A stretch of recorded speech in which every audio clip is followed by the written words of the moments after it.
Hola Miguel, buenas, ¿estás por ahí? Hola. Hola Chuti, ¿qué tal? Muy bien.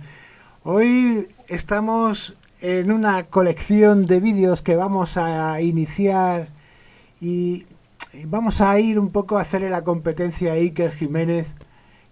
No, Ah, sí, hombre, es el fenómeno de los grandes misterios de este país y, y- eso, y ya que no hemos podido contactar con él porque parece que es muy difícil contactar con ciertas personas tan famosas, vamos a hacer tú y yo un programa hoy dedicado a pero un... lo has intentado y todo. Sí, sí, lo he intentado, lo he intentado. Oh, Pero, oye, mira, si la gente se pone tan complicado, tan difícil, no, y hombre, el pues tema es que despertemos el interés de esta gente por estos enigmas de la historia, ¿no? Que están ahí sí, y que pero no les presta mucha atención la gente y bueno, yo creo que hay gente que le interesa más cosas más comerciales como los ovnis o los Bigfoot o los... no, esto le interesaría mucho el misterio de la espada, del Est- puente de la espada. Estoy seguro, estoy seguro. Pero si no puedes llegar a ciertas personas, pues mira, lo hacemos entre nosotros y a lo mejor algún día podemos seguir esta charla en su territorio. Pero bueno, de momento vamos a Bueno, bueno, plantear una cosa que normalmente es un gran defecto que tenemos en España.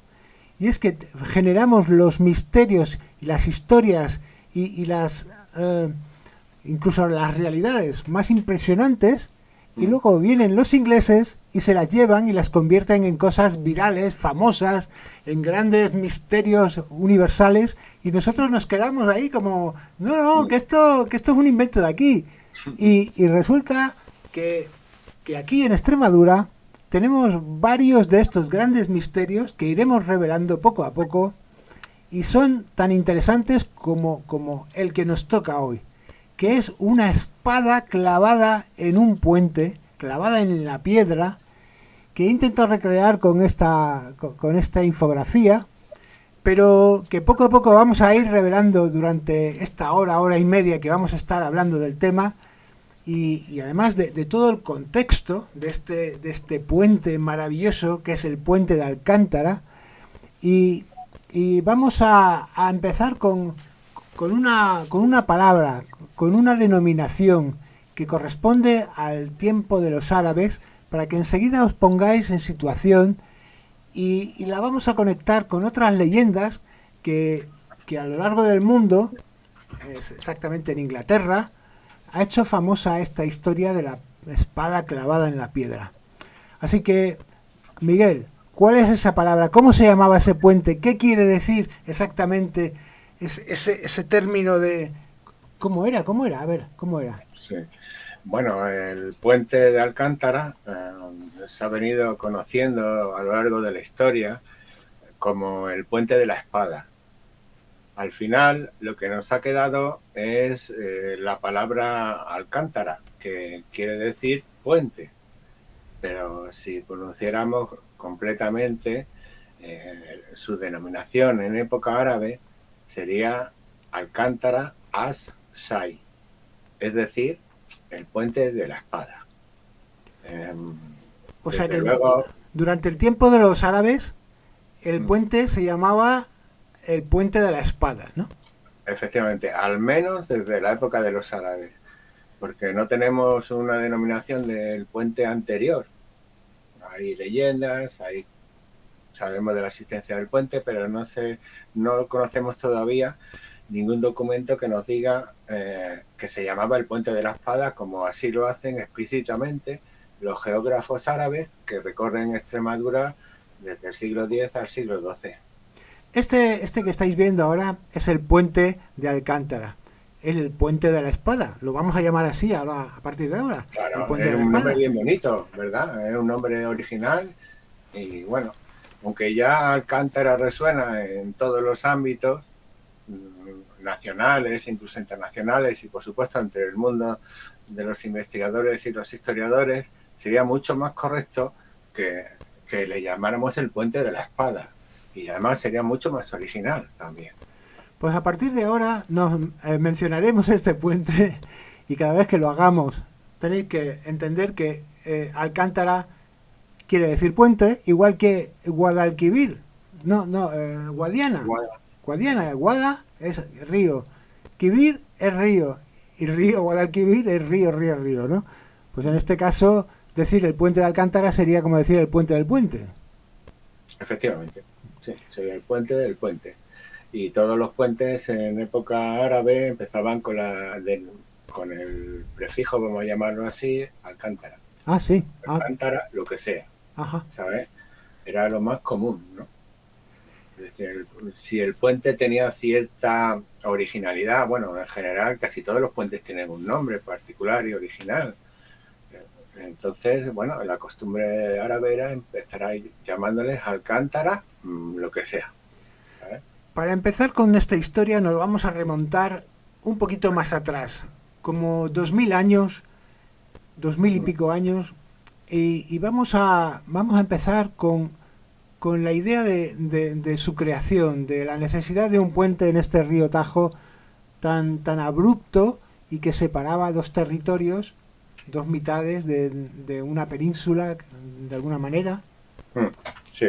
Y los romanos, que eran gente que sabía construir, crearon esta maravilla que ha durado más que ningún otro puente quizás que podamos encontrar de este tamaño, de esta importancia, y además hay una serie de piedras, de inscripciones que de alguna forma enturbian un poco el origen de esta construcción, ¿no? Bueno, en Turbia, vamos a decir, la historia es un descubrimiento continuo. Es decir, la historia se construye todos los días a partir de lo que vamos sabiendo de las cosas. Y bueno, también la historia, la cultura, como decimos siempre, es lo más fuerte, ¿no? Que los relatos que unen a las personas, que unen las civilizaciones, las culturas, son poderosos. Entonces, en esa construcción del relato, en cada momento va interesando que el relato tome ciertos matices, ¿no? Todo a partir de una gran construcción, el puente más grande que se conoce de la época romana, el mejor conservado, y bueno, pues a partir de ese hito, ¿no? Todas las culturas que han venido después de la época de los romanos, incluyendo ellos mismos, han utilizado este puente como un arma de propaganda, un arma política, un arma cultural. Por eso...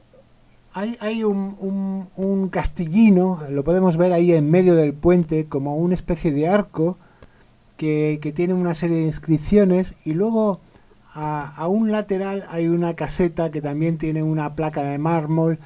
Hay una serie de inscripciones que podríamos decir que no corresponden exactamente al puente ni a su fundación, y que de alguna forma meten un poco de, de confusión acerca de quién hizo este puente.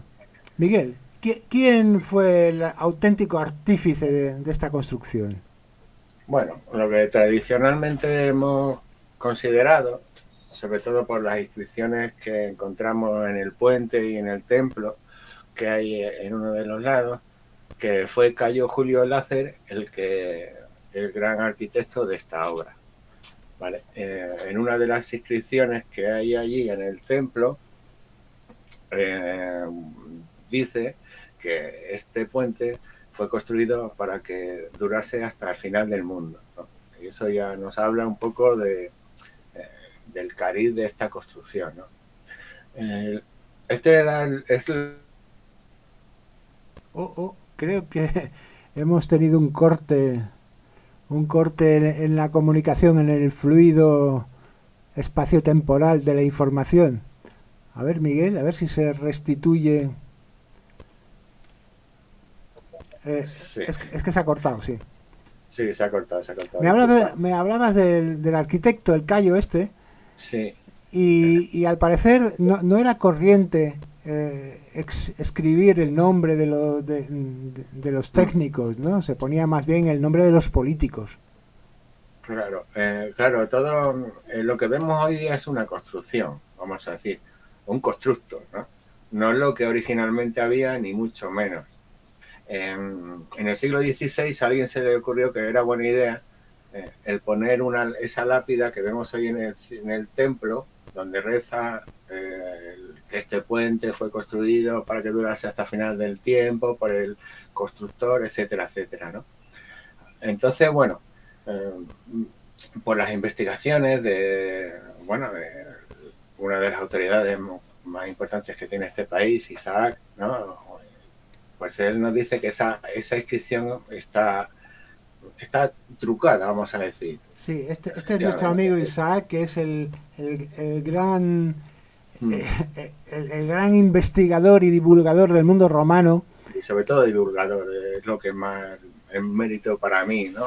Tiene, ¿no? El esfuerzo que hace tan grande por que las cosas, que los datos lleguen a la gente, ¿no? En general. Desde aquí quiero recomendar a todo el mundo que le interese un poco la historia que se vea todo su canal de arriba abajo, porque no tiene desperdicio.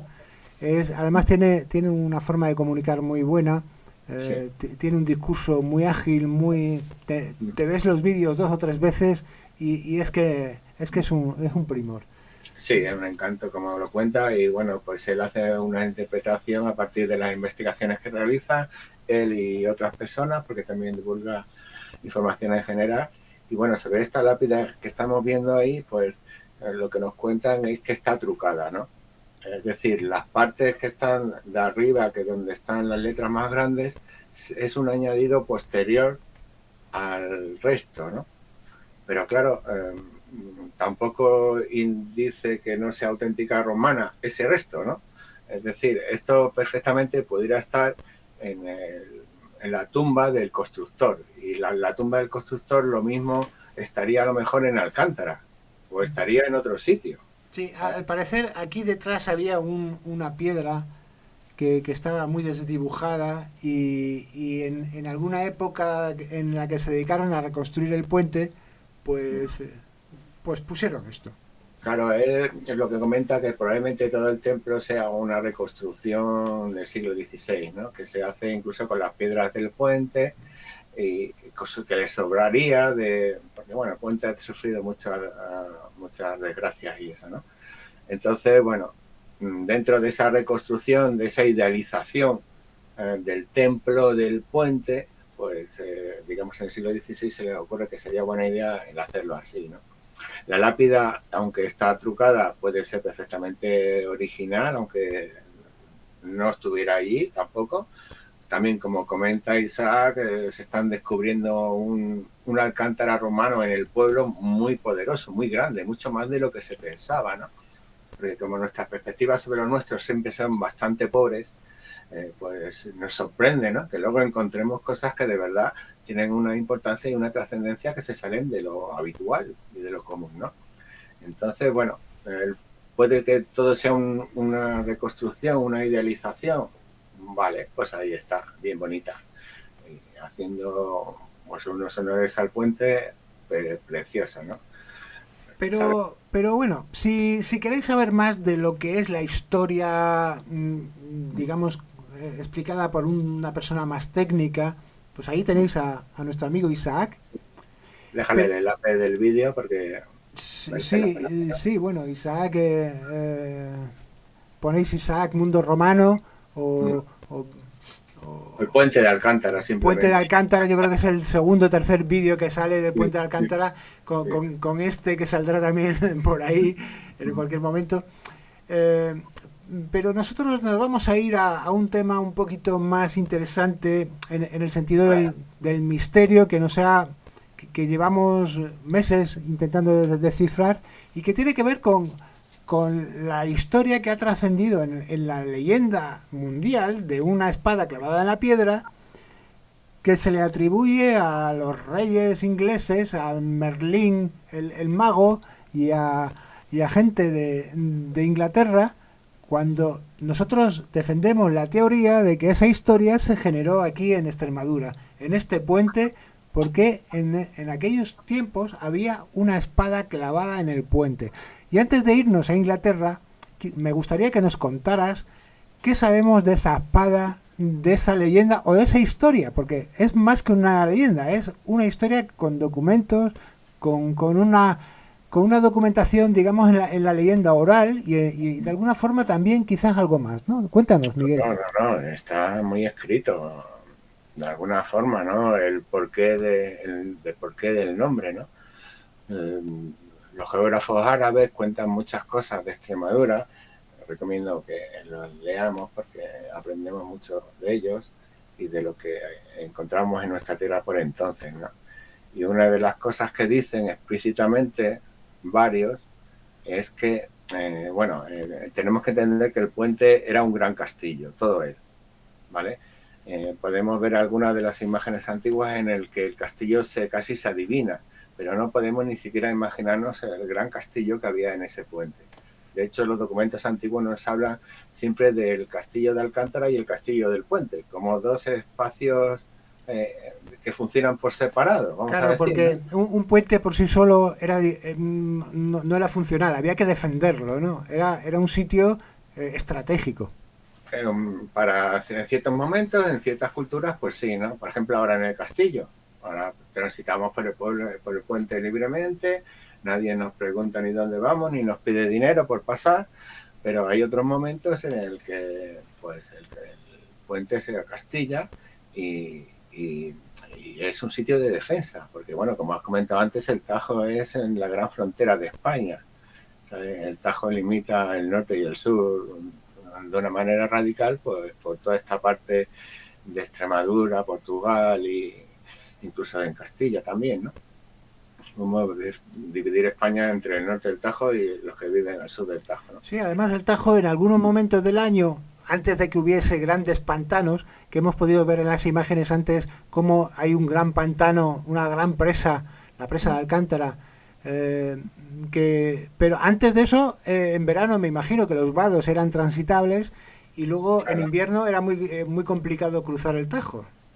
era muy difícil porque además la corriente era importante ahí por esta parte.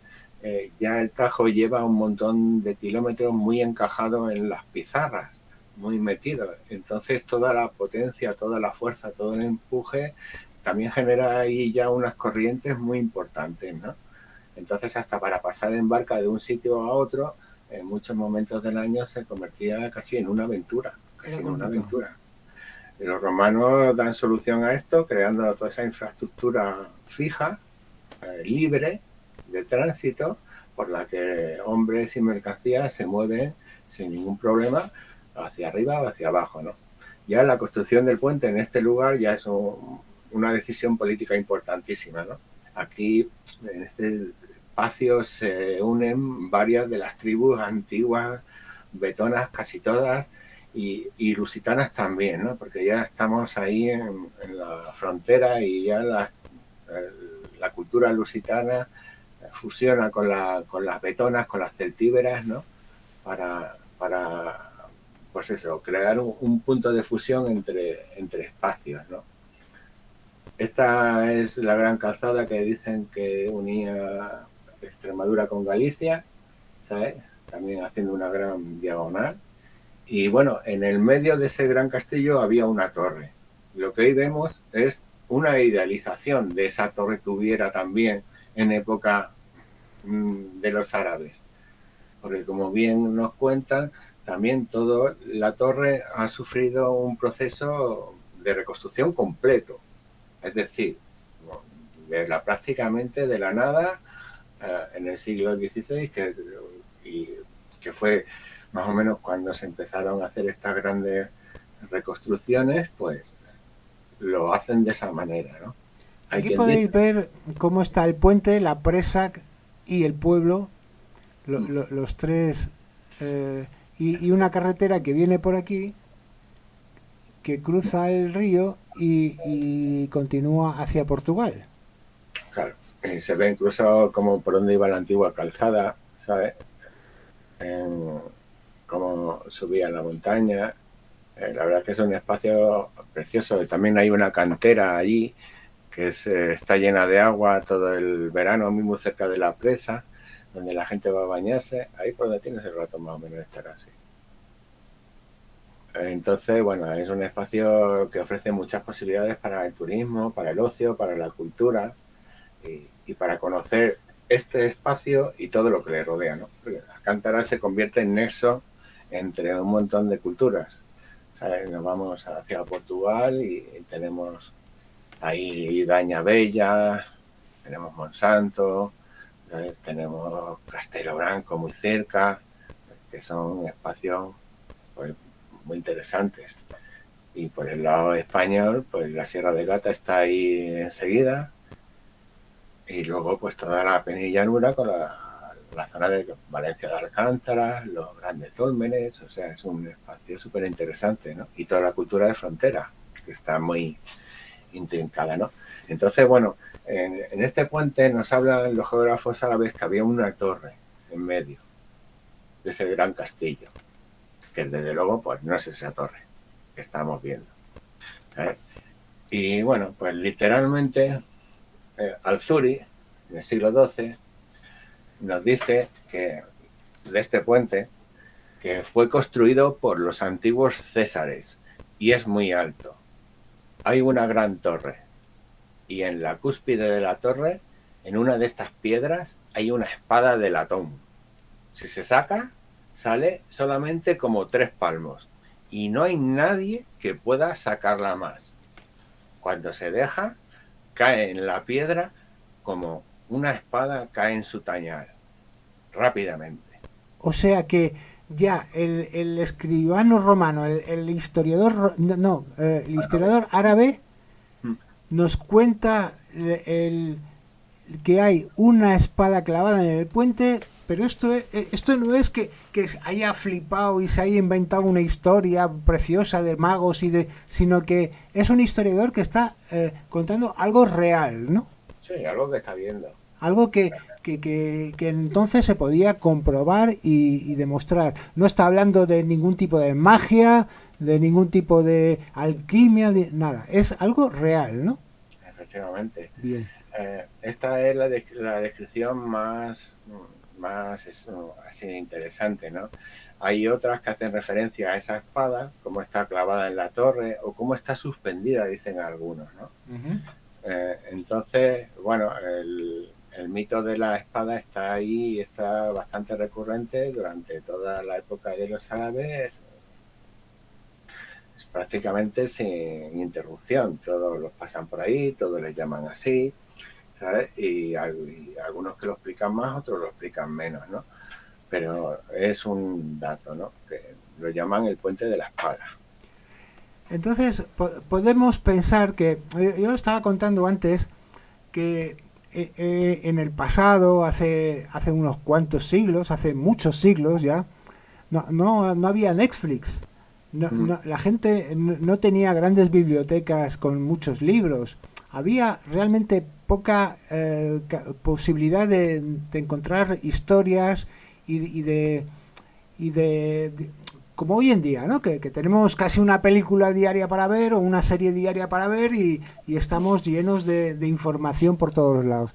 Entonces la información era bastante reducida y cuando había una historia de este tipo, una espada clavada en la piedra, era algo que trascendía a toda la civilización de boca en boca, porque la tradición oral era, digamos, el mecanismo que había. No había internet, no había medios de comunicación, no había periódicos, no había... Cuando dicen que una persona era analfabeta, yo muchas veces les digo, pero es que no había libros. Es que la cultura se mide por otros aspectos, no está claro, ¿no? Entonces es muy posible que esta historia llegara a alguien que escribió un libro en... Bueno, espera, vamos a ver. Este puente se está llamando de la espada en esta última descripción que hemos hecho del siglo XII, 1100 y pico, ¿no? Entonces, ¿cuándo deja de llamarse de la espada? Es la primera cosa que tenemos que preguntarnos, ¿no? Y también podríamos preguntarnos, ¿esa espada llevaba cuántos siglos clavada ahí? Bueno, sí, esa es otra historia, ¿no?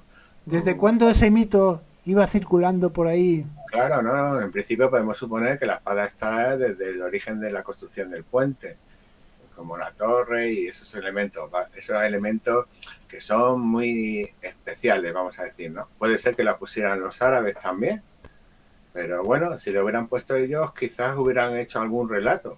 de ese momento, ¿no? Porque podía ser considerado como un momento de entronización o dominio sobre el puente por la parte de la cultura, en estos casos árabes, ¿no? Pero bueno, tendríamos seguramente alguna referencia, algún relato, alguna cosa, ¿no? Es decir, que podemos pensar que está ahí desde el principio.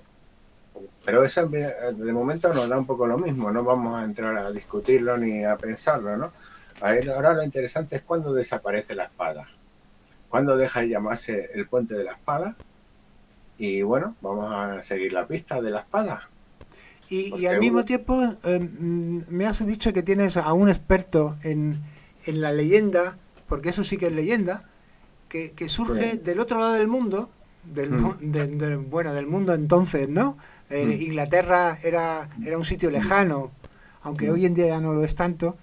Bueno, pero había con mucho contacto y cuando realmente se deja de nombrar de la espada es cuando aparecen los cristianos. ¿Vale? Entonces podemos pensar que ya la espada no está y que no se llama de la espada porque simplemente la espada ya no está. Ha desaparecido o alguien se la ha llevado.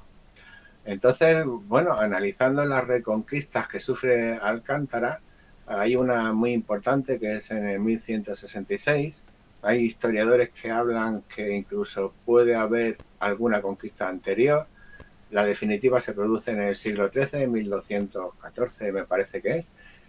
Entonces ahí ya, en ese momento no se habla nada de la espada. La espada ya no está, no es una referencia. Es Y muy posible que alguien, una obra que se hizo, cualquiera, se llevó la espada y dos generaciones después nadie se acuerda de esa espada. claro, en cuanto no esté ahí, ya no hay esa transmisión y ya pues se rompe el círculo y el mito de la espada clavada en la piedra se traslada, además casualmente. El mito de la espada en la piedra se traslada de aquí, de Alcántara, hasta Inglaterra. Yo no diría que es que el mito se pierde aquí y se traslada, sino que más bien estos ingleses son muy hábiles a la hora de rescatar, de hacer suyo ciertas historias muy buenas, porque Sí. fíjate la tinta que ha corrido luego después con la historia de una espada clavada en una piedra. Claro, pero no solo se llevan los mitos, se llevan también las cosas.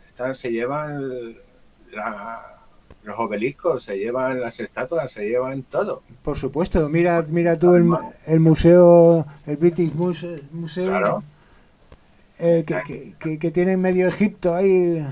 tiene medio mundo y casi todo proviene de, vamos a decir, actos no muy legales, vamos a decir, ¿no? Entonces, bueno, el mito desaparece del puente de Alcántara y reaparece en Inglaterra adosada a la leyenda de un rey mítico, Arturo.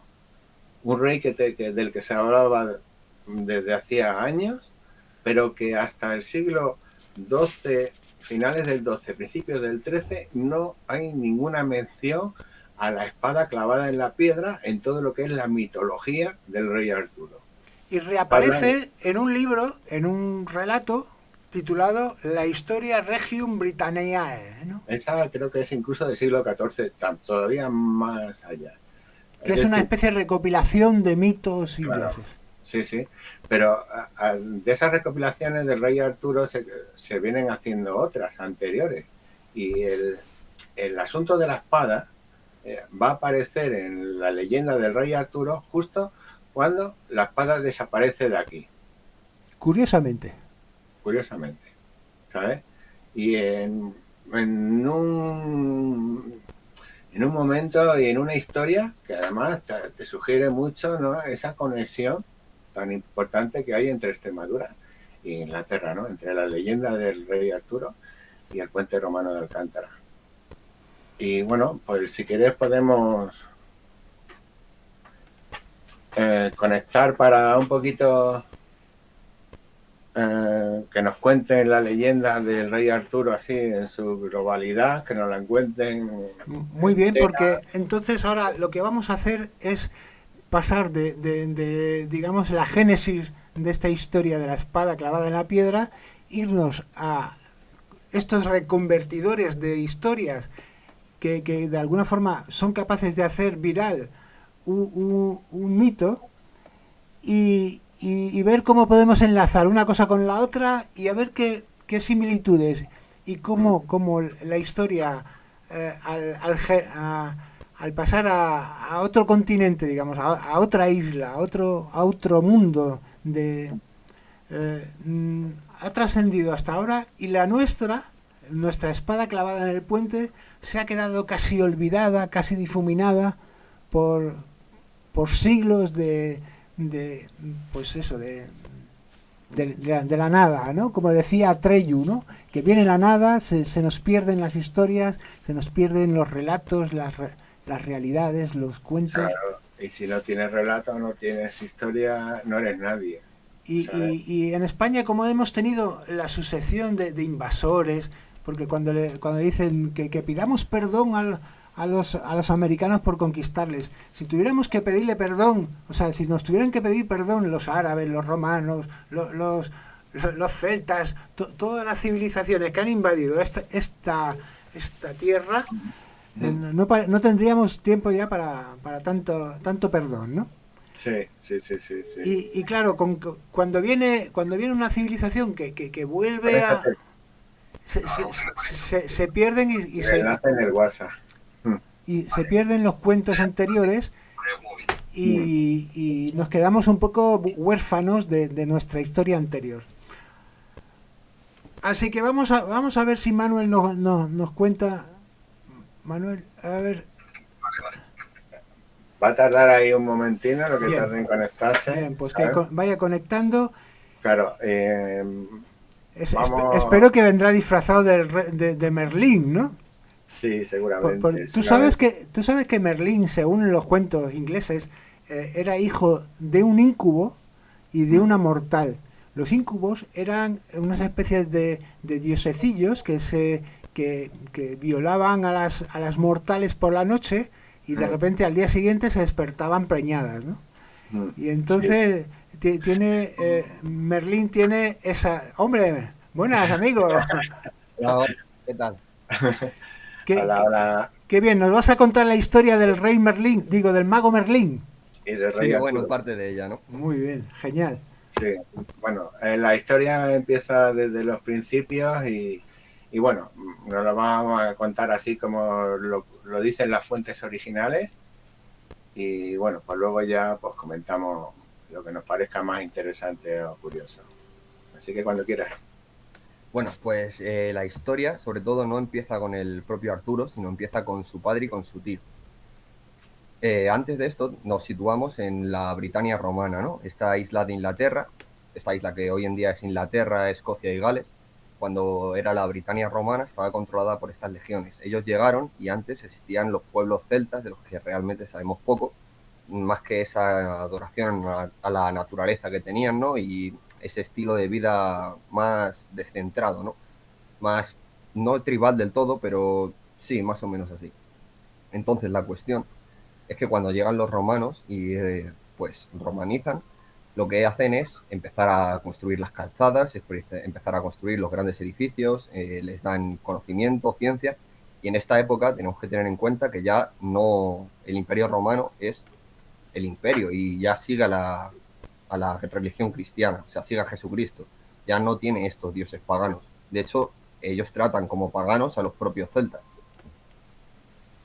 En todo esto, cuando el Imperio Romano cae, las legiones se van de la isla, que era las legiones romanas era lo que mantenía el control dentro de las propias fronteras, y al irse se crean un montón de pequeños caciques que luchan entre ellos. Se establece una guerra civil, además es cuando llegan las invasiones de anglos y sajones, los bárbaros del norte de Alemania y de Holanda, y en todo este aspecto, digamos que todo lo que se había logrado, ¿no? Por parte de los romanos en Britania, toda la paz, toda la Porque, ciencia, toda la cultura. Sí, Manuel, perdón. me está diciendo que los ingleses, Inglaterra estaba de alguna forma conquistada por los romanos y poco a poco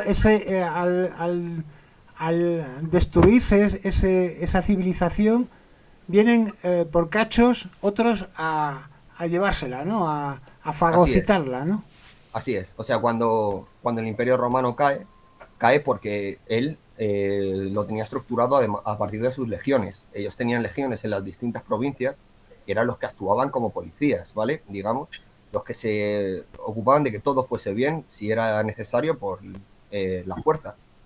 Entonces, cuando los germanos empiezan a invadir y el imperio empieza a perder terreno, muchas de las grandes figuras ya han caído, no están para protegerlas, tienen que llamar a las legiones de los confines del imperio. En este caso era la isla, ¿no?, de Britania. Entonces, pues, cuando estos policías, entrecomillados, digamos, se han ido, pues cada cacique hace su cacicazo. O sea, se crean un montón de pequeños reinos, pequeños ducados, y además llega la invasión de anglos y sajones. O sea, es un ecosistema, claro, un caos increíble. Un ecosistema imposible de llevar para una sociedad. Incluso los propios habitantes ya empezaron a creer que Dios les había abandonado y cosas así por el estilo. La cuestión es que ellos tenían la esperanza de que, o la leyenda de que dos hermanos iban a llegar de la mágica isla de Avalon para poder... No, perdóname. Ahí iban a llegar y iban a liberarlos, ¿no?, de todo esto. Estos hermanos llegaron y estos eran Ambrosio y Uther Pendragon. Pero ¿esto es leyenda ya o es...? Esto ya es leyenda, aquí ya entramos en la leyenda. Porque los ingleses son muy buenos generando historias falsas. Sí, por supuesto, claro. Pero bueno, hasta este momento sí que digamos que es historiográfico, ¿no? Todo ese caos que existía en Inglaterra. Sí, exacto. Y con la llegada de estos dos hermanos empiezan, ¿no?, lo que sería el nuevo reino de Britania, el establecer la paz, ¿no? Y empiezan a derrotar pequeños caciques. Antes detienen la invasión sajona y empiezan a, pues eso, a controlar a los pequeños caciques para formar su reino. Ya consiguen establecer un reino del cual Ambrosio será el rey. Un rey poco duradero porque no tardará mucho en morir. Y entonces será Uther, su hermano, y el padre de Arturo, quien tomará la corona. Historia de Arturo. El rey Arturo. Sí, así es. Uther es el padre del rey Arturo. Me suenan quizás de alguna... Pero los vikingos son posteriores, ¿no? Sí, los vikingos son muy posteriores. Aquí es cuando ya empieza la verdadera historia del rey Arturo, que empieza con su propia concepción. Tenemos que uno de los duques de Uther había acudido a una de estas típicas recepciones, ¿no?, que hacía el rey en la época, y el rey tenía una esposa que se decía que era la más bella de toda la isla. Me vais a perdonar, no recuerdo ahora mismo el nombre de la mujer, pero se decía que venía de la isla de Avalon, de la mágica isla de Avalon, en la que todavía la magia tenía fuerza y demás. Un mito que tenían los propios ingleses, aunque los sacerdotes la tachaban de eso, de propio mito, y los celtas mantenían que era una isla real, ¿no? Pero bueno, se decía que esta mujer había venido de allí y era muy bella. El rey se enamoró de ella perdidamente e intentó seducirla. Ante esto, la mujer se lo dijo a su marido, al duque de Uther, al cual no le hizo gracia, pero entendía lo que sería montar un cirio allí y decidió guardar la calma, pero se fue sin despedirse, algo que en la época se podía tomar como una ofensa. Cuando el rey se percató de esto, ¿no?, de que se habían ido sin despedir, pues mandó un mensajero a decirle que se diese la vuelta y que volviese ahora mismo. Uther, cuando vio al mensajero, rechazó la propuesta, sabiendo que esto podía desencadenar consecuencias, pero él tenía claro las intenciones del monarca con su mujer y no estaba de acuerdo a pasar por ello. Ya cuando Uther vuelve a su castillo, él se teme en la respuesta del monarca, que es un ataque. El monarca manda sus ejércitos contra el castillo del duque y el duque aguanta el asedio de manera bastante firme. Tenemos que tener en cuenta que no no se detalla, ¿vale? Porque es una leyenda realmente, no se detalla el tamaño de los ejércitos ni las posibilidades de victoria. Pero se dice que el castillo estaba bien protegido, que tenían suministros para aguantar un asedio duradero. Y el rey se estaba volviendo loco porque él deseaba a la mujer del duque. En esto fue cuando el rey mandó a llamar a su mano derecha, Sir Olfayos, que es una persona que va a ser muy importante para la historia del rey Arturo, quien le dice que debe convocar a alguien que a él no le va a gustar. Este alguien de quien habla es el mago Merlín. El mago Merlín. Parece. Así es, porque el mago Merlín tenemos que tener en cuenta que era un druide, ¿no? Un druida de la cultura celta. Y Sir Olfayos era un ferviente creyente. Entonces, no le gustaba que el rey tuviese estos vínculos con los paganos. De todas maneras, era un fiel sirviente y iba a llamarle.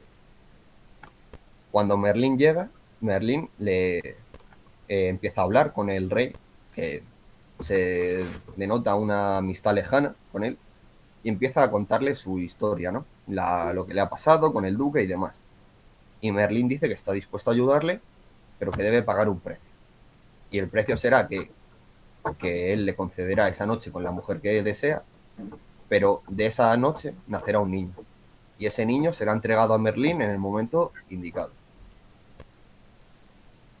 Tenemos, O sea que estamos empezando a convertir, pues digo los ingleses, mezclan su historia y la leyenda y ya no sabemos muy bien por dónde va una cosa o la otra, ¿no? Yo creo que es una astucia muy interesante por parte de esta gente el mezclar la historia con la leyenda, me parece increíble.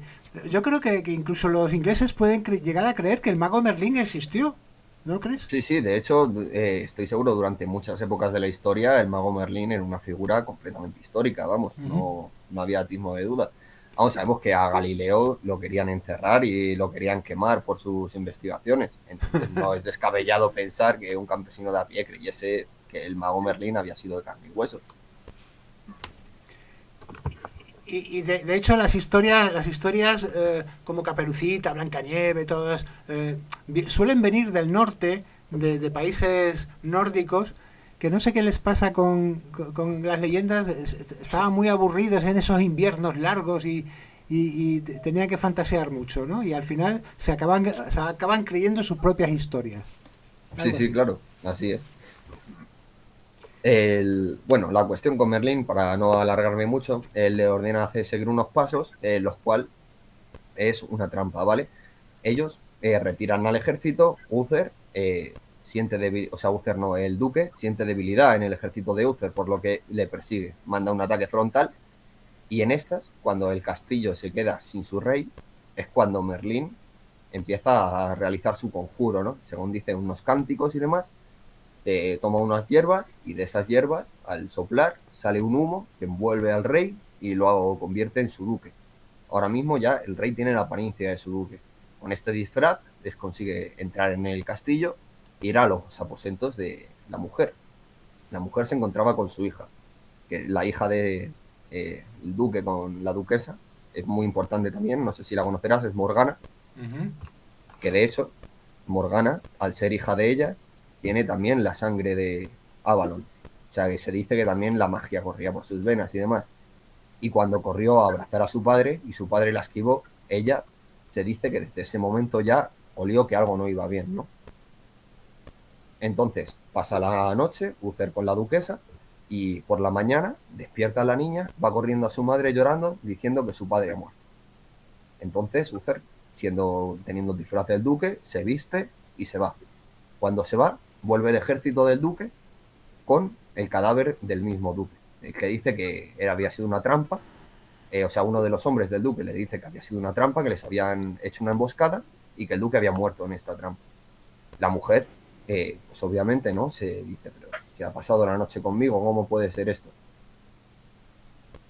No tarda mucho en llegar otra vez el rey, porque recordemos que había existido un conflicto, ¿no? Por mucho que el rey ya hubiese muerto, el castillo seguía ahí y la familia también. Y propone la paz. Uther propone la paz, proponiendo un matrimonio entre la mujer del duque, claro, y él mismo. Y así, pues tendrían la paz entre las dos familias y podrían unir que, bueno, el matrimonio era una cosa muy común, digamos, en estos tiempos para unir tierras. Es lo que Uther propone y lo que hace. Entonces la convierte en su mujer y en la noche de bodas esta mujer le confiesa que está embarazada. Cuando Uther pregunta quién es el padre, ella responde que ella piensa que es el espíritu de su marido muerto, que le había ido a ver antes de morir para concebir un niño antes de eso. Entonces se dice que Uther respira aliviado sabiendo que el hijo es suyo. A ver, y la espada, que estoy esperando la espada. Claro, claro. Para la espada llegamos ahora mismo. Porque, porque tenemos que en este momento cuando Merlín vuelve a aparecer en escena, cuando el niño nace, el niño es fuerte, el niño es sano y es entregado a Merlín, porque había una promesa del padre. O sea, Uther entrega al niño a Merlín. Y Merlín se lo entrega a Sir Héctor, que Sir Héctor era uno de los caballeros, ¿no? Para que lo críe como su hijo adoptivo. Todo esto siendo testigo de todo, Sir Olfayos, la mano derecha del rey y ferviente católico, o sea que tenía el favor de la iglesia. Ahora es cuando llegamos a la espada. Por fin llegamos a la espada. Los sajones invadían de nuevo Bretaña. Entonces, el rey Uther tiene que parar la construcción de su gran fortaleza, de Camelot, para atender a estos requisitos. La cuestión es que la fortaleza había sido muy no me sale la palabra, o sea, no le había gustado a todo el mundo, ¿vale? Camelot es, que es un término que a todos nos suena, pero es una región, es un pueblo, es un... Camelot es totalmente ficticio, ¿vale? O sea, no tenemos una historia real sobre la fortaleza de Camelot, pero se dice, en la leyenda mismamente se la refiere como una ciudadela, como una ciudad, como una fortaleza. Pero entendemos eso, tenemos el concepto de ciudadela, ¿no? De ciudad amurallada. Y es en este momento cuando Uther la empieza a construir. Pero claro, tiene que detener la construcción para atender a la invasión sajona. La invasión sajona llega y él convoca a sus nobles. Les quiere tender una trampa a los sajones, que se trata de ponerse al mismo como carnaza, haciendo que el comandante sajón vaya con todas sus fuerzas y en estas sacar a las tropas de sus nobles que estarían escondidas en los bosques próximos para atacar. Y cuando Uther da la orden de la emboscada, los duques no hacen caso. Le traicionan y le dejan morir.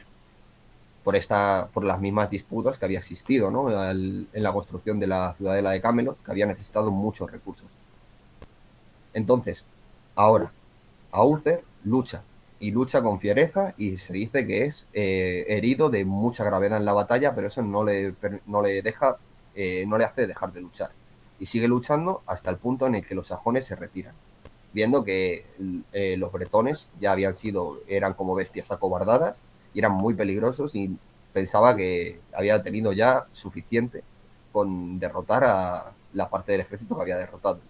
Entonces se retira y en esta retirada los nobles traidores atacan al rey también. En estas es cuando uno de los caballeros del rey le dice que huya, le pide que huya y el rey huye. Se va corriendo, pero su herida no le permite ir demasiado. Entonces se cae del caballo. Se cae del caballo y en estas que está a punto de morir, está acostado, ¿no?, en una roca y escucha la voz de Merlín. Y la voz de Merlín le dice que saque su espada y la clave en esa roca, para que así solamente quien pueda levantar la espada de la roca pueda ser el digno sucesor. O sea, de alguna forma era la manera de buscar la sucesión antes de morir, ¿no? Así es, decía que así solamente el indicado sería capaz de levantar la espada. Entonces, pues Uther sacó fuerzas de la nada y clavó la espada en la roca. Como si fuera mantequilla. Así es. Y bueno, pues ya después es lo que más o menos sabemos todos, ¿no? Que empezaron a llegar muchos candidatos, la intentaron levantar, incluso alguno se nombró a sí mismo rey de Inglaterra sin haber podido sacar esa espada y no había tardado mucho en ser muerto por víctima de conjuras, ¿no?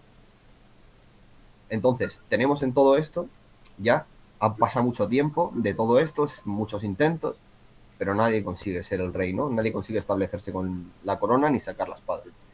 Y tenemos que se empiezan a organizar los torneos más importantes de caballería, se organizan alrededor de esa piedra y alrededor de esa espada, siendo la oportunidad de levantarla el premio que obtiene el caballero que ganador de las justas, ¿no? ¿Cómo tendríamos que imaginarnos el entorno, la piedra, el sitio? ¿Era en medio de un bosque, en una ciudad, en un camino? Sí, sí, nos imaginamos la típica feria medieval que podemos decir, feria de caballería, ¿no? Con sus cabañas, con sus Alrededor chozas. de la espada se monta todo un chiringuito, ¿no? Así es. Entonces aquí es cuando empezamos a conocer a Arturo. Aquí es las primeras menciones a Arturo. Tenemos que Arturo había sido criado como el hijo menor de Sir Héctor. Sir Héctor, en estas alturas, ya era un caballero veterano. Y su hijo mayor, Sir Kane, el hermano mayor de Arturo, iba a debutar como caballero. ¿Y qué pasa? Los caballeros no debutaban en los torneos de caballería, en las justas. Debutaban en competiciones menores, que eran luchas de espada, ¿verdad? O sea, no a caballo, sino a pie, ¿vale? Espada, escudo y a pie. Sí, no, no esto de la lanza sino más bien Efectivamente, especie de efectivamente. duelos, ¿no? Claro, esto de la lanza es la justa, lo que Las conocemos justas. todos, que esto lo estaba reservado para los caballeros de mayor rango, ¿no? Bueno, la cuestión es que Sir Kane iba a luchar y de hecho empieza a luchar y su espada se rompe. Ajá. En esto le pide a su escudero, que su escudero era su hermano menor, Arturo, que vaya por su espada de repuesto. Y Arturo, cuando va a la choza de Sir Kane a por la espada, se da cuenta y ve la espada clavada en la roca de camino. Pero bueno, simplemente la mira y sigue adelante. Y al buscar entre sus cosas se da cuenta de que ha olvidado la espada de repuesto en casa. No sé por qué, pero esta imagen me viene a mí de Walt Disney. No ¿Eh? hay. No hizo Walt Disney. Son los mismos que los constructores de relatos. Claro, No claro. hizo Walt Disney unos dibujos animados del mago Merlín y de. Esto hay Sí, sí. película, hay Hay dibujos, de todo, claro, hay de claro. todo.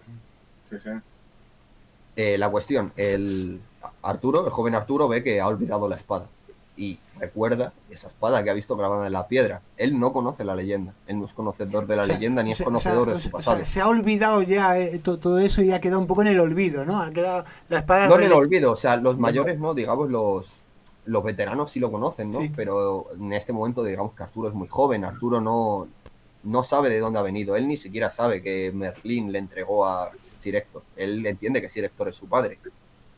Entonces recuerda la espada que ha visto clavada en la piedra y decide ir a por ella. Y saca la espada con facilidad y se la Como, entrega a su hermano. como quien no va la cosa, ¿no? Claro, claro, no, sí, como quien ve la espada ahí dice, pues esta mismo. La coge y se la entrega a su hermano. Su hermano, antes de luchar, y el árbitro le estaba ya dando, o sea, digamos, le estaba diciendo que él iba a descalificar si no iba a luchar ya, pero él se queda mirando la espada y ve el sello real, y se ha grabado en la espada. Entonces se lo empieza a enseñar a la gente y dice, yo he sacado la espada de la piedra, yo soy el gobernante de Inglaterra. En ese momento aparece Sir Héctor, su padre, y el arzobispo de Londres, si no recuerdo mal, y el arzobispo le dice, ¿juras ante Dios que has sido tú quien ha sacado la espada? En ese momento Sir Kane se derrumba y reconoce que no, que ha sido su hermano Arturo. Entonces Arturo le entrega la espada a su hermano y se entiende que Arturo es el próximo gobernante de Inglaterra. Pero hay muchos que deciden no creer en la leyenda, ¿no? Que digamos que dice, pero solo ha sacado la espada, por eso no va a gobernar. Sí, un simple chaval, un Claro, escudero. dice, no, esto no va a ser así. Y es en ese momento cuando aparece Merlín para decir, es que el derecho a gobernar no le viene por haber sacado la espada, le viene por su sangre. Él es el hijo, el primogénito y el hijo único de Uther Pendragon. En ese momento es cuando se hace el silencio y claro, el obispo decide no creer a Merlín porque es un pagano. Pero es cuando aparece el que había sido testigo de toda esta historia, Sir Olfayos, que había acompañado a Merlín a entregar a Arturo, al bebé Arturo, a Sir Héctor, y reconoce toda la historia, reconoce todo, que todo había sido, o sea, él había sido testigo de toda la historia. Ante esto no le queda otra a los nobles y al arzobispo que claudicar ante el rey Arturo, ante el joven rey Arturo. Me parece muy interesante cómo toda esta historia es muy compleja y hay historia de cuernos y de amores y de No falta traiciones. nada.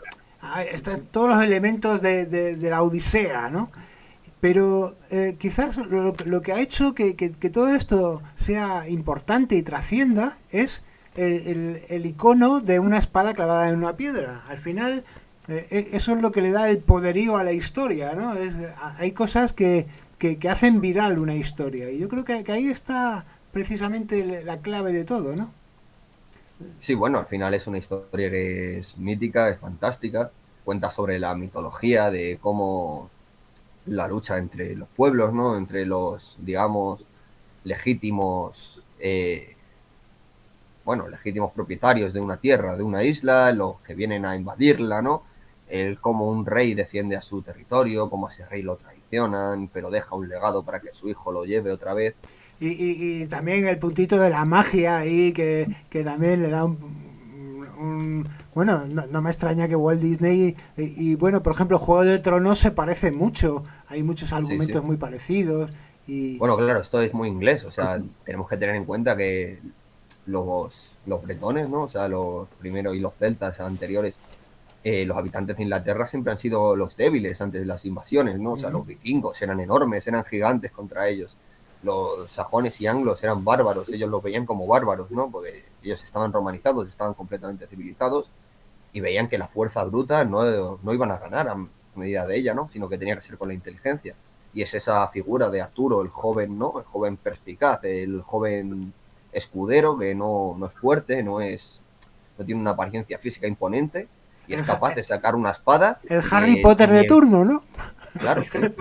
Sí, sí. Así es, sí, bueno, claro. Y luego Ay, también hay que distinguir entre esta espada y Excalibur. Ajá, no es la sí, misma. efectivamente. No No, esta no es Excalibur, esta es la espada real, es la espada de Uther. ajá, ¿y Excalibur Excalibur? Excalibur viene, es bastante posterior. O sea, ya una vez que Arturo crece y Arturo, digamos que pacifica el reino, obviamente ha pasado por una guerra civil muy importante, ¿no? Un montón de nobles pues que no le aclaman, o sea, que deciden levantarse en armas contra él, pero Arturo los acaba dominando a todos. Entonces, ¿el rey Arturo sí es real o no o tampoco? No, Tampoco. no, el rey Arturo no. O sea, se tiene muchas... Se conoce gente que se ha llamado Arturo y que ha podido ser un gran comandante o Ajá. un gran líder, pero no, esta figura del rey Arturo no es histórica para nada. Oh, No es para nada histórica. qué interesante, porque fíjate, en España la historia de los reyes godos, ¿no? Se me antoja que Ujú. eran 40 reyes godos, no sé cuántos eran. Y bueno, pues es historia. Los emperadores romanos, los griegos, los egipcios, nos podemos remontar en el tiempo muy lejos y todo es histórico, ¿no? Más o menos, porque bueno, los egipcios podemos especular con una invasión extraterrestre pero Tutankamón existió y sin Bueno, embargo, sí, pero en realidad en todas las mitologías llegamos a un punto, sobre todo cuando empezamos a decir el por qué, o sea, el por qué esto existe, y al final siempre tenemos una explicación mitológica. sí, O sea, pero si te paras a pensarlo, ¿qué necesidad tú mismo lo tenían? has dicho, los griegos, Atenas, se Ujú, supone que todos los atenienses son hijos de Teseo, ujú. según se dice, y Teseo luchó contra la Gorgona y luchó contra, o sea, ¿sabes? O sea, que claro, pues todos los atenienses son hijos de Teseo y Teseo existió. En principio Teseo no existió nunca. Pero estamos Entonces hablando sí, de la historia de Inglaterra hace 1000 años, ¿no? claro, sí, porque es cuando se empezó a escribir. Ujú. Es Tenemos cuando que tener eso en cuenta también. el famoso libro este de la Bretaña, ¿no? Ujú. Había relatos anteriores a él. Eh, El Bretaña este. Se empieza a escribir, tú piensas en los historiadores romanos, son los primeros que empiezan a escribir sobre esta isla. Ujú, Porque claro, no, la historia no empieza cuando llega allí el primero que sabe escribir, pero sí es cuando nosotros la empezamos a conocer. ujú.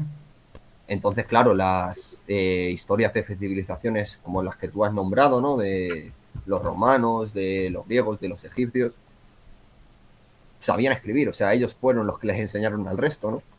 Entonces es más fácil, digamos, de dibujar esa historia. Pero cuando tienes una historia como la de la isla de Inglaterra, o como con España también pasa, ¿no? Que hemos sufrido muchas invasiones de diferentes culturas a lo largo de la historia, hasta que ya llega un punto que no sabemos de dónde venimos. O sea, nosotros no tenemos datos de los primeros pobladores de la península ibérica, ¿no? Eso es lo que comentábamos antes Miguel y yo sobre la historia de de la espada clavada en la piedra del puente romano, que al llegar, al irse los árabes, de alguna forma se pierde esa historia. Y lo que estábamos es enlazando esto con la espada, que no es Excalibur entonces, ¿no? ¿Cómo se llama? No, claro, no. La espada real, ¿no? La espada, ¿cómo? Sí, la espada real, la espada de Uther. La espada de Uther. ¿Tú crees que podríamos llegar a la conclusión hoy de que esa espada es la del puente de Alcántara? Ese mito, esa historia, esa referencia. Es una historia que se ha escrito y se ha reescrito durante siglos y siglos. O sea, quién sabe. A lo mejor sí, a lo mejor no. En otro programa que haremos, hablaremos de la historia de Romeo y Julieta, que también nace en Extremadura por un hijo de Carlos V, que ahí en la Vera tuvo esa experiencia. En Pasarón de la Vera, sí. Y se la llevaron a Verona y ahí hicieron la historia, ¿no? Y de alguna forma nuestras historias extremeñas son raptadas por los ingleses y convertidas en grandes mitos mundiales, y estábamos un poco jugando, especulando sobre cómo podía haberse pasado esa espada clavada en el puente a Inglaterra en esos momentos. Y es que me comentaba alguien el otro día, hablando del retablo de Santa María la Mayor aquí en Trujillo, que entonces había muy pocas historias y circulaban por ahí imágenes, dibujos, que eran las pocas imágenes, los pocos cromos, las pocas representaciones físicas que se tenía, eran cuadros grabados y poco más. Alguna litografía, alguna forma de impresión muy tosca. Y claro, las leyendas eran orales, la mayoría, porque la mayoría de la gente no sabía escribir, ni falta que hacía, porque no había libros. Claro, ni leer, ni siquiera. Claro. Entonces, todo esto circulaba de alguna forma a través de cantares, de poemas, de mitos, y circulaban del boca a boca. El boca a boca es muy efectivo, es una forma muy que funciona muy bien, y es que entonces no había otra, no había radio, no había internet, no había nada. Uh-huh. Y es muy posible que esta historia haya trascendido y haya llegado a Inglaterra en aquellos tiempos, ¿no? Sí, pero de todas formas, la historia del rey Arturo trata de muchas cosas, digamos. Sí. O sea, no... Es que incluso la figura de la espada en la piedra sí se puede haber cogido de aquí, porque luego tú te pasas a verla y te das cuenta cómo quienes la han ido reescribiendo le han querido dar matices, le han querido comparar en muchas ocasiones como la Odisea. De hecho, hay... Sí, yo lo estaba viendo, lo estaba imaginando ahora mismo. Claro, y no solo la Odisea, también sobre la Ilíada y demás. Hay una mujer incluso dentro de la propia historia del rey Arturo que es llamada la Helena de Britania, porque es una mujer que es tan bella que puede desatar guerras, ¿no? Entonces, pues... Estaba pensando, por ejemplo, la mesa redonda. La auténtica mesa redonda es el brasero extremeño. La camilla. Sí, lo de la mesa redonda también es interesante, de hecho, porque eso se decía que dentro de la leyenda se dice que era una idea que tenía Uther, ¿no? Al construir Camelot, y que llevó a cabo su hijo Arturo porque fue él quien terminó la construcción. Y esa mesa redonda se trataba de una mesa sin cabeza, una mesa en la que todos pudiesen hablar como iguales. Ajá. Donde no había una jerarquía, todos eran iguales. Así es, o sea, pues si pensamos en estas mesas típicas, ¿no?, de los salones reales, tienen una cabeza clara y es donde está el trono y es donde está el rey. Pero la mesa redonda es una cosa, de hecho es o sea, se ha utilizado, ¿no?, más allá para decir, vamos a establecer una mesa redonda, ¿no?, como vamos a hablar entre iguales. Sí, una especie de parlamento, ¿no?, que también es claro. circular, ¿no? Claro, de ahí viene, ¿no? De decir de no hay alguien que esté por encima del resto. Yo no es que tenga nada en concreto o especial o inquina, no tenga especial inquina hacia los ingleses, porque hay ingleses maravillosos. Alguno, ¿no? Alguno habrá. Pero es increíble cómo han conquistado el mundo a través de sus historias. E incluso hay una historia muy famosa que es la leyenda negra española, que entre los ingleses y los franceses hablaron tan mal de España que al final hemos llegado nosotros mismos a creernos esa historia, ¿no? Y es increíble esa capacidad. Por ejemplo, hablábamos antes de Harry Potter, de, de, de pues como una historia tan simple y tan un niño mago que va a un colegio de magos, ¡ala!, y se hace famosa y se hace mundial, ¿no? Y luego los ingleses del otro lado del mundo, los americanos, ¿no? Los Estados Unidos han sido los que han conquistado las películas, el mundo de Hollywood y todo esto. Y a nosotros nos falta esa capacidad de conquistar el mundo a través de las historias, y sin embargo tenemos historias increíbles, ¿no? Claro, ellos consiguen hacer creíble lo impensable, lo maravilloso, lo mitológico, lo consiguen hacer creíble. Y la gente se lo traga, ¿sabes? Y se lo ha ido, vamos asimilando a lo largo de los tiempos, y lo vemos reflejado en cuentos infantiles, lo vemos reflejado en novelas de caballeros, en películas, en un montón de aspectos culturales que nos llegan también. Y cualquier español conoce mejor a Robin Hood que a cualquiera de nuestros conquistadores, que incluso muchas veces hasta sentimos cierta vergüenza de ellos. Entonces, pues es un poco triste, ¿no? Porque Robin Hood, ahora que lo mencionas, está enlazado con esta historia también, ¿no? O es contemporáneo al Rey Arturo o no, o lo mezclan todo y... Claro, efectivamente, lo mezclan todo. Hay quien dice que sí, hay quien dice que no, pero al final son figuras literarias. Sí, sí, sí. Y entonces es muy fácil mezclar 100 años atrás, 100 años adelante, todo un revolutum y hacemos un cuento con esto, ¿no? Ya. Claro, de Robin Hood sí que se conoce muy poco, más allá del bosque de Sherwood y un poquito más. Hace parte de los personajes que han incorporado a esa historia de la Bretaña, ¿no? Efectivamente. Y así construyes una cultura, ¿sabes?, que ha dominado el mundo, bueno, que sigue dominando gran parte del mundo desde tiempos inmemoriales. Bueno, pues entonces vamos a concluir esta tesis doctoral basada bueno, en la... vamos a dar las gracias a Manuel y le vamos a decir que tiene cosillas que hacer. Muchas gracias por tu aportación sobre la leyenda inglesa. De nada. Y nosotros en otra nos echará una mano, seguro. Sí. Oye, claro. te invitaremos a estas charlas que hacemos Miguel y yo. Sí, perfecto. Pues muchas gracias. Oye, ¿y qué tal con la inteligencia artificial? ¿Lo llevas bien? Sí, ahí andamos haciendo cosillas.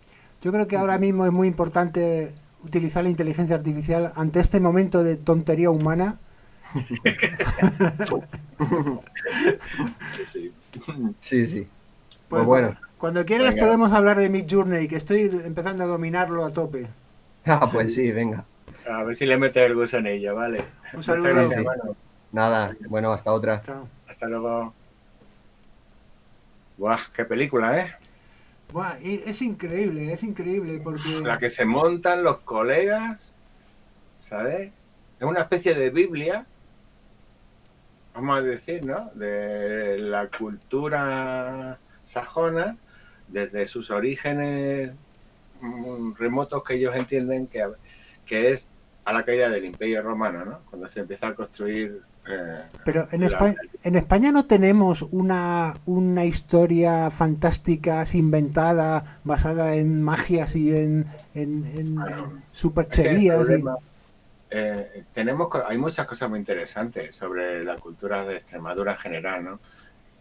Pero el gran hándicap es que, claro, a la caída del Imperio Romano, que se produce ese desmembramiento, ¿no?, en el que, bueno, pues cada reyezuelo, cada poder, cada cacique intentaba hacerse un cortijo de lo suyo.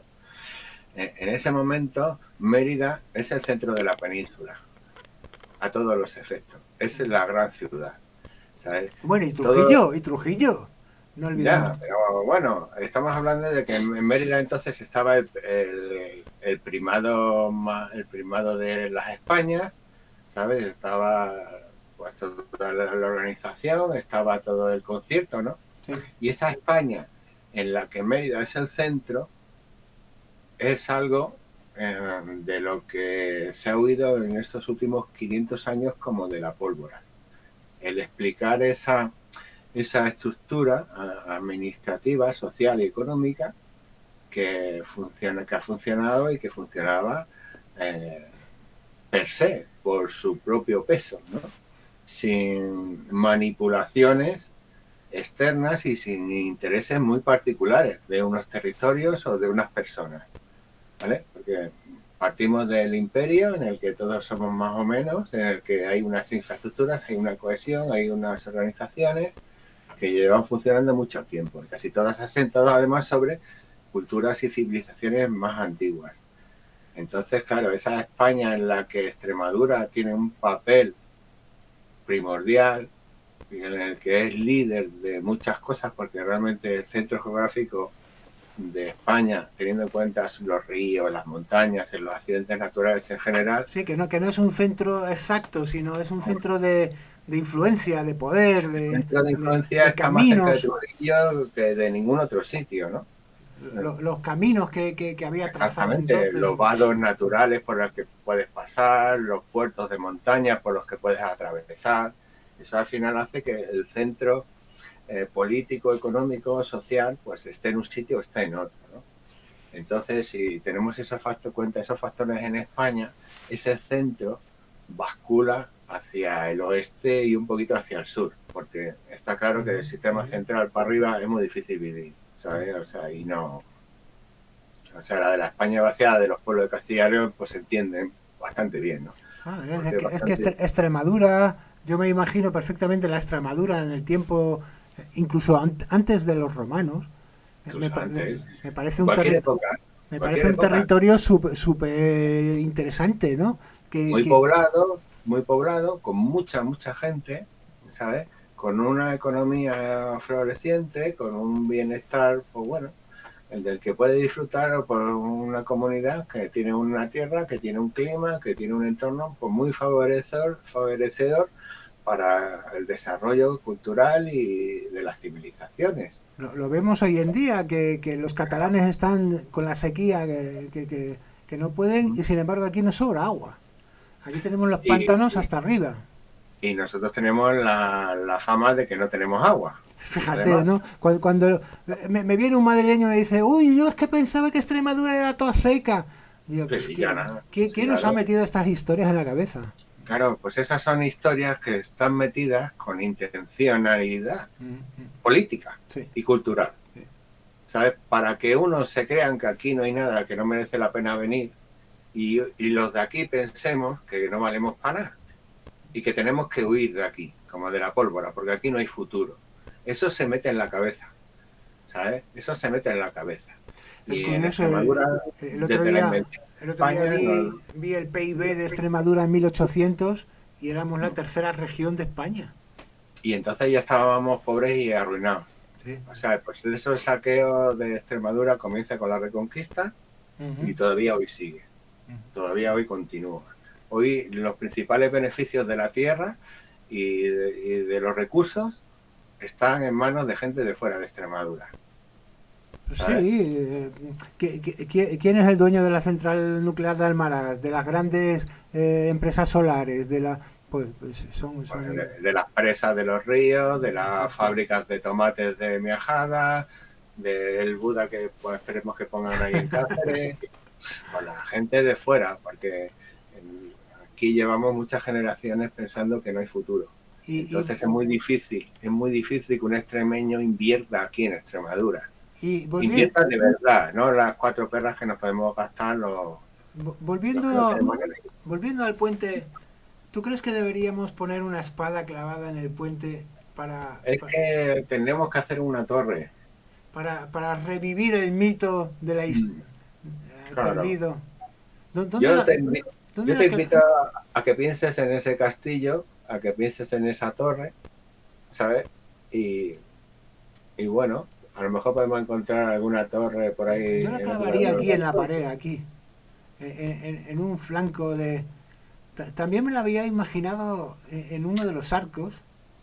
Según la lectura que hemos hecho, debería estar en una posición vertical, porque se sacaba y si se soltaba, la espada caía otra vez en el hueco.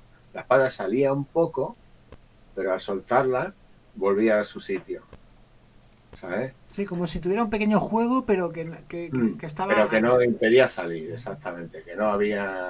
pero no lo van a hacer porque hoy en día, fíjate... no tienen la suficiente imaginación, quieres decir. Exactamente, los políticos hoy en día son muy reacios a reconquistar esos mitos. Porque, de momento. Cuando venga alguien de Inglaterra a decirle que eso es chulo, bueno, lo pondrán al día siguiente. Entonces sí, por favor. Pero al día siguiente lo van a poner.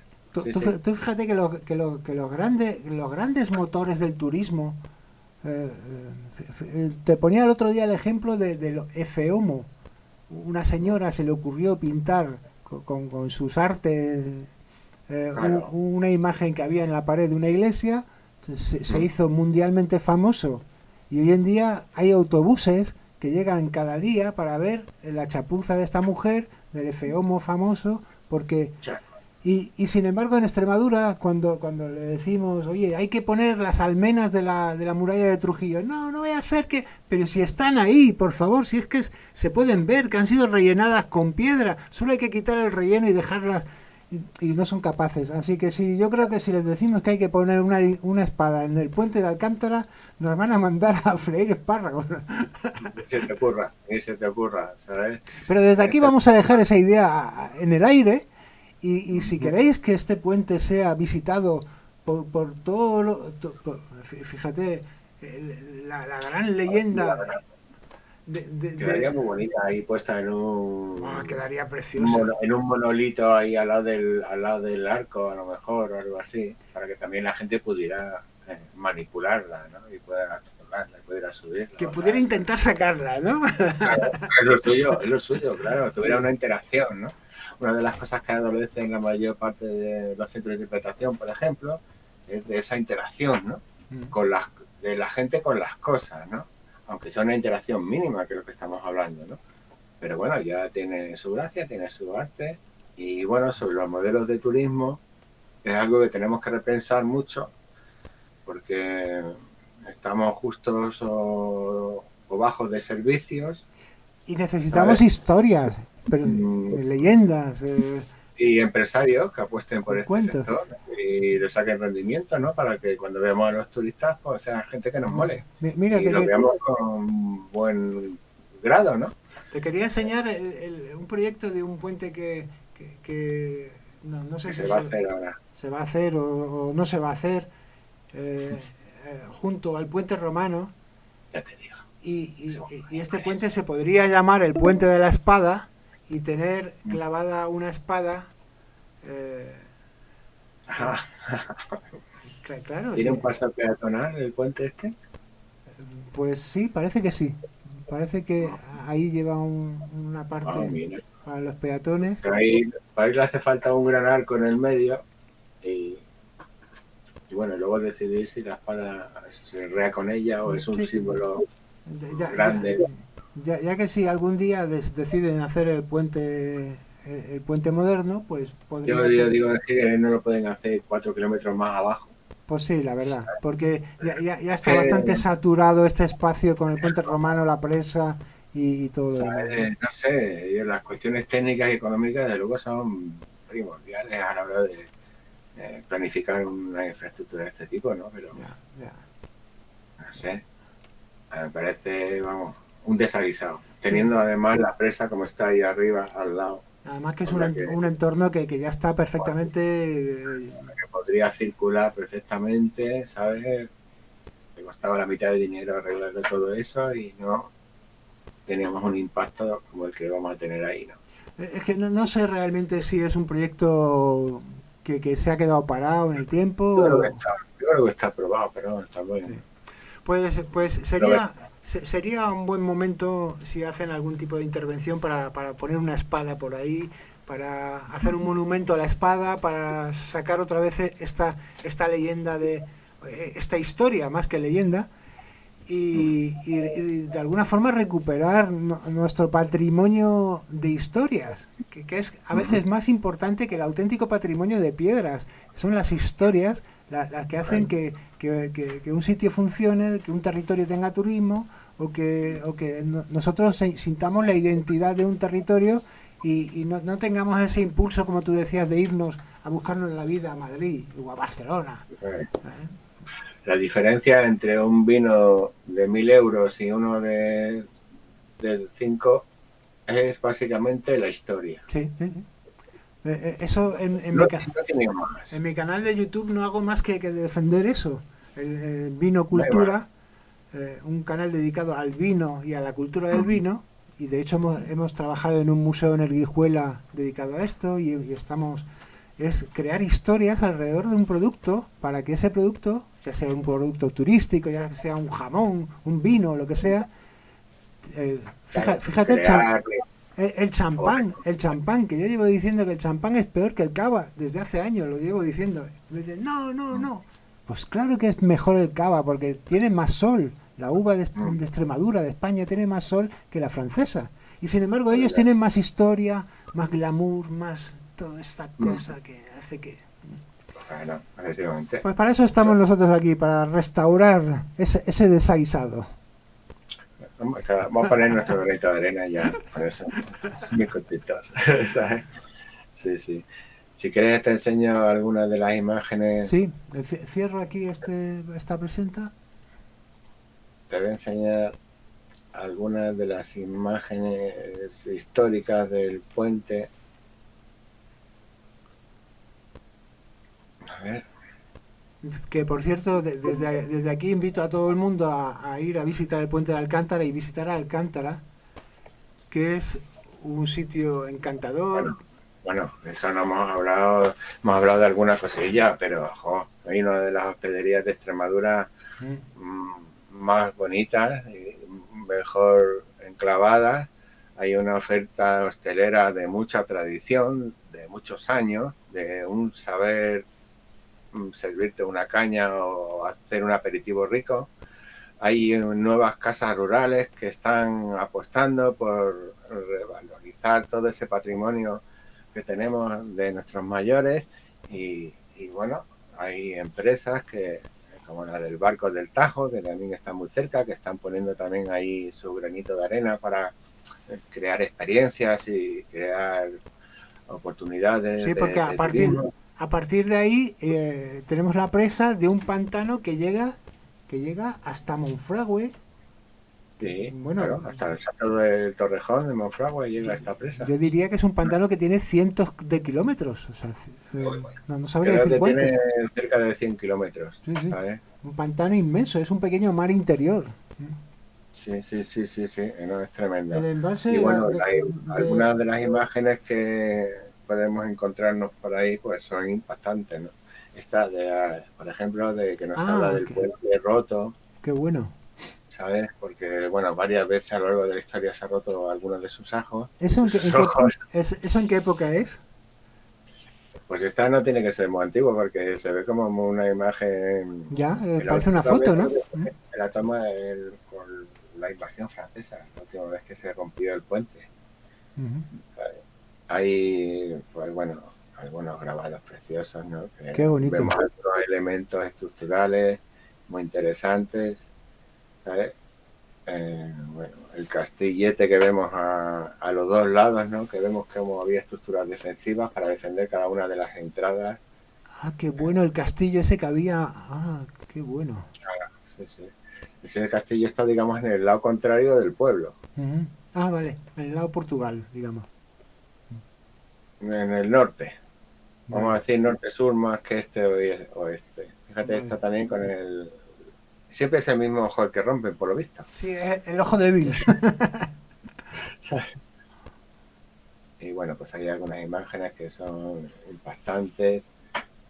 Hay el templo ese, ¿no?, del que hablamos, y porque vemos el dibujo y vemos las fotos actuales y vemos ya que es diferente un poco, ¿no? Y bueno, también hay otra imagen que quería enseñaros, que es algunas imágenes de estas con con el puente hasta arriba de agua, ¿no? ¡Wow! El río, qué pasada. Pero eso sería antes del pantano, ¿no? Antes de la presa. Sí, sí, sí, sí. Desde que hay pantano no, estas imágenes ya son imposibles, ¿sabes? Increíble. Pero Nunca me hay había, algunas que no me había son, imaginado ¡buah! nunca el río así. ¡Oh, qué pasada! Es tremendo, es tremendo. O sea, fíjate, esto es, la cantidad de agua que está pasando por ahí es descomunal, ¿no? Claro, lo que decíamos antes, este río en invierno se convierte en las cataratas Colector, del Niágara sí, y en sí, sí, verano se seca. En verano se podía pasar a pie casi, ¿no? claro. Hombre, tradicionalmente raro sería que se secase, ¿sabes? Porque, bueno, ya es un río que tiene que correr mucho y por muchos sitios, ¿no? Entonces, pero que si menguara mucho el agua, incluso para poder pasar andando, pues es posible. Sí, Es que tuviera posible. sus pasos, sus... Mm, claro. Entonces, bueno, pues es otra de las cosas originales que tenemos en Extremadura y que tiene un valor impresionante, que es un foro de discusión, de debate, del que tenemos que seguir aprendiendo cosas y, bueno, a ponerlas en el escaparate. Tampoco estamos asegurando nada, simplemente estamos relacionando algunos aspectos de nuestra cultura con aspectos de las culturas de otros, que tienen muchos nexos, que tienen muchos puntos de conexión y que, Sí, sí, Miguel, pero ¿quién en Extremadura sabe la leyenda de la espada clavada en el puente de Alcántara? Muy poca gente. sí, Seguro sí, que haces una encuesta y de hecho te propongo que la hagamos, ¿no? Nos vayamos a cualquier ciudad de Extremadura y preguntemos, eh, no, ¿sabe usted la leyenda de la... ¿Había usted escuchado alguna vez hablar de que había una espada clavada en el puente de Alcántara? Y mucha gente te va a decir que el puente de Alcántara es donde está. efectivamente. Sí, hombre, todo el mundo conocemos el Puente de Sí, Alcántara, sí, eso pero seguro, ¿sabes? Eso, pero el 90 y muchos por ciento no conocen que se llama el Puente de la Espada, eso seguro. exacto. Y bueno, queremos ayudar un poquito. Mira, si vamos a poner el mapa de Extremadura, o sea, si quieres ponlo tú para que veamos un poco. No dejo yo de compartir, si lo tengas a mi mano tú. Sí, lo tengo por aquí a mano, para que veamos un poco cómo, quería hacer la mención al tamaño del... A ver, lo dimensiono aquí un poquito. Al tamaño de la presa, aquí tenemos Alcántara, aquí en esta parte. Tenemos aquí el puente, este sería el puente, y aquí está la presa del pantano. O sea, esta es la carretera que tira hacia el norte, desde el pueblo, por una carreterita vamos al puente, y aquí tenemos el pantano que de alguna manera cruza media Extremadura, media provincia de Cáceres. Aquí, aquí tenemos, bueno, es que no hay ninguna presa. Aquí se divide en dos, ¿no? No, eso es un río que entra por ahí, otro de los Este afluentes. es el río de Coria, ¿no? Este es el Pues, Aragón, ¿no? No, no, yo creo que no. Yo creo que ¿no? debería ser un poquito más. Vale. Vale. Ah, no, no. Quiero decir Aragón, ese otro, Este de sí. aquí. Sí, sí, sí. Sí, sí. Esos son los canchos de Ramiro, que es otro sitio como Exacto. Monfragüe, precioso, impresionante. El barco del Tajo llega a esos espacios que de otra manera son prácticamente imposibles de conocer. Así que En- animaros y entonces, el pantano se divide en el río Aragón que pasa por Coria y este ramal del río Tajo que llegaría que es el importante, hasta aquí, Monfragüe. hasta Monfragüe y la siguiente presa sería esta de aquí, ¿no?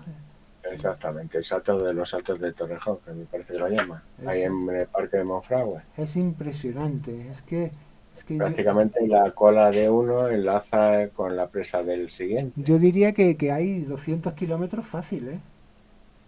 Sí, 100 kilómetros no hay, eso seguro. Más, ¿no? Hay más, ¿no? Mm. Increíble. Y pasa por Aceuche, por Garrovilla, cruza cruza la autovía Vía de la Plata aquí. Estarían midiendo cosas Sí. de esas. Estamos grabando. Aquí, Pero bueno, aquí no están aquí están los famosos puentes del AVE. Estos claro, puentes están haciendo. impresionantes. Y aquí está Alcántara. Aquí está Alcántara y aquí está el famoso puente.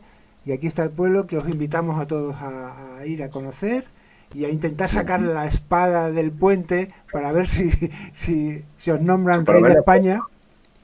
Por lo menos preguntar por ella para que. Eso que vayáis al pueblo y preguntéis en Alcántara, oye, esto de la espada, cuéntame la historia de la espada. Luego se lo contaremos también a los ingleses para que también lo vayan contando en sus películas, ¿sabes? Que hay otra espada clavada en una piedra. Y que ¿sabes? Estaba en un seguramente, ejército precioso de Extremadura. y seguramente su leyenda viene de la historia de Extremadura. Yo personalmente que una de las posibilidades que creo como plausible es que esta espada con la piedra se la lleven directamente a Inglaterra como una especie de trofeo de guerra, ¿no? Ajá. Y bueno, pues allí está. Y allí luego le dan esa mitología, ese poder, vamos a decir, ¿sabes? Que bueno, que Merlín o quien sea, pues maneja muy bien para conseguir sus propósitos políticos, ¿no? Que es pues la continuidad de los reyes de los que estamos hablando, ¿no? Entonces, bueno, una posibilidad, pero vaya a haber otras muchas, claro. Sí, sí, muchas veces tampoco hay que llevarse el objeto físico, que también es posible. Pero, No, y fácil, y muy fácil. Sí, o sea, sí. si se han llevado obeliscos, pues a Inglaterra, imagínate, no se van a llevar un cacho de espada clavada en una piedra. Desde luego. En 1166 no sabemos de la intervención explícita de ejércitos sajones o ingleses, ¿no? Pero en la conquista de 1214 sí. Ahí estaban los templarios, estaba un montón de gente que sí tiene esa vinculación con los ingleses, ¿no? O sea, que los ingleses estuvieron por aquí haciendo las suyas. Claro, integrados en la orden del Temple principalmente, ¿sabes? Las Sí. órdenes de los templarios, los hospitalarios que están haciendo la guerra aquí en ese momento, son tropas extranjeras, de caballeros, de soldados extranjeros, no son de España. Es que por aquí Y ha pasado sabrán. todo el mundo y todo el mundo se ha llevado un cacho. Pasaron los Lo franceses, que damos, pasaron los romanos, pasaron los... lo que hacemos todos más o menos. Pues hasta aquí vamos a dejar este misterio y os dejamos que penséis qué se puede sacar, qué conclusiones podemos sacar de todo esto y nos despedimos hasta la próxima, que será la de Romeo y Julieta.